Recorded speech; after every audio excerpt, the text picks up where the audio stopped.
back. This month we've been learning how to thrive in 25. I prefer the term how to survive in 25, but let's go with thrive. Today she's here to tell us about the benefits of protein. Protein, that's right. Please welcome back to the show Dr. Jen Ashton. Thank you, guys. You're gorgeous. Thank you very much. So happy to be here. You have a master's degree in nutrition, so you are an expert on this. How much protein do we need? Because according to Mark, I need 7,000 grams of protein. No. We need a lot. Yeah. Okay, and first of all, let me get this disqualifier out there. Most doctors learn zero nutrition in medical school. So when I went back to get my master's, it was really because everyone needs to know about food, myself included, certainly what I did on ABC for over 10 years. You need a lot. Remember, fat had its day, then carbs had its day, now protein is reigning supreme. But carbs are delicious. That is correct. Yes. But protein can be delicious. But the thing is that the data on the recommended daily allowance for protein recommendations, guess how old it is? Almost outdated. a little older than even we are. 1941. Yeah. And the research was done on men who were older, and the recommendations were to prevent disease.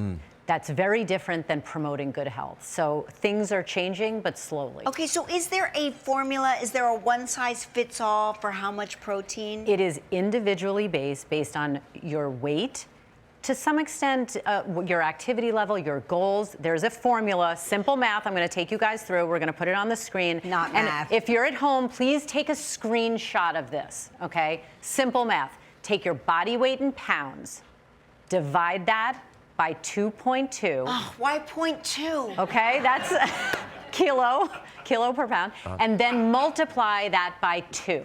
Okay, so if you're 170 pounds, you need about 155 grams of protein a day. That's on the high level mark, but to break this down to women's weight, if you're a 127-pound woman, that's 115 grams of protein a day. That is hard to get. That might be your target. It's very hard. It's work. You have to be really intentional about it. You have to, count. You have to read labels. That's right. You have to strategize. You have to be very intentional. I mean, that feels like you'd be eating an oppressive amount of food. It's not. It's not. I do it every day.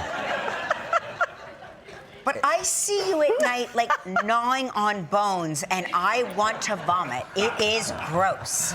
I see you slurping on shake. marrow. Do you do smoothies? I do a or supplement. I do a supplement it with some protein and yogurt together, which is great. Ideally, you get it from Whole Foods, lean meats, but you might fish. have to supplement to get to meet those targets. But at least you have a number in mind. How important it is for older folks?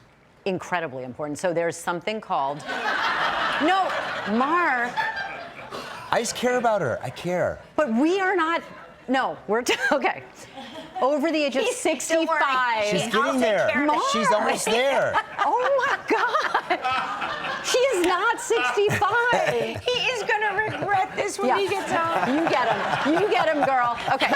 Over the age of 65, what we want to avoid is the Bermuda Triangle for older people, which is a triad of sarcopenia, which is a loss of muscle mass, which happens to men and women. We lose 3 to 8% per decade over the age of 40. So sarcopenia, frailty, and malnutrition. That's the Bermuda Triangle for elderly people. So it's harder for elderly people to get that much protein because a lot of them don't have as much of an appetite and their access to good food might be restricted. Okay, types of protein-rich foods we should be targeting. Big controversy here.